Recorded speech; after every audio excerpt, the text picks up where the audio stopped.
Hi guys, നമുക്ക് ഇന്നൊന്നൊരു കമൻ്റാണിത്. ടയറിൽ polish apply ചെയ്തതിനു ശേഷം ഡ്രൈ ആയതിനു ശേഷം വാട്ടർ അപ്ലൈ ചെയ്തിട്ട് അത് ലാസ്റ്റ് ചെയ്യുന്നുണ്ടോ എന്നുള്ളതാണ്. അപ്പോൾ നമുക്കതൊന്ന് ചെയ്ത് നോക്കാം. ടയർ ഇവിടെ റെഡിയാണ്, നമുക്ക് ചെയ്ത് നോക്കാം. ഫുൾ ഒരു ക്ലോത്ത് എടുത്തിട്ടുണ്ട്, നമുക്ക് നല്ലോണം ഒന്ന് വൈപ്പ് ചെയ്ത് ഡ്രൈ ആക്കാം. ഇങ്ങനൊന്നും ചെയ്യേണ്ട ആവശ്യമില്ല, ഇങ്ങനൊന്നും ചെയ്യാനും പാടില്ല. നമ്മൾ വീഡിയോക്ക് വേണ്ടി മാത്രമാണ് ഇത് ചെയ്യണത്. അപ്ലൈ ചെയ്ത് നോക്കാം. ഞാൻ ഫോഴ്സിൽ അപ്ലൈ ചെയ്തിട്ടുണ്ട്, അല്ലാണ്ട് നോർമലായിട്ട് അപ്ലൈ ചെയ്യുന്നുണ്ട്. എന്താ മനസ്സിലാണ്, നല്ല ഫോഴ്സിൽ തന്നെ അപ്ലൈ ചെയ്യുന്നുണ്ട്. നമുക്കിത് ഡ്രൈ ആയതിനു ശേഷം എന്താണ് അവസ്ഥ നോക്കി നോക്കാം. ഇത്ര ഇത് ഡ്രൈ ആവുന്നുള്ളൂ, പറ്റുന്ന പോലെ ഡ്രൈ ആക്കിയിട്ടുണ്ട്.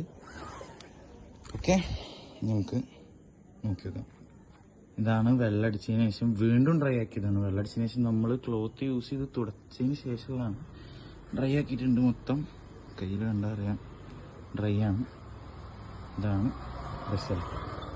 ഇപ്പോൾ വാട്ടർ പ്രൂഫ് ആണെന്നുള്ളതിൻ്റെ റിസൾട്ട് കൊണ്ട് നിങ്ങൾ കണ്ടല്ലോ.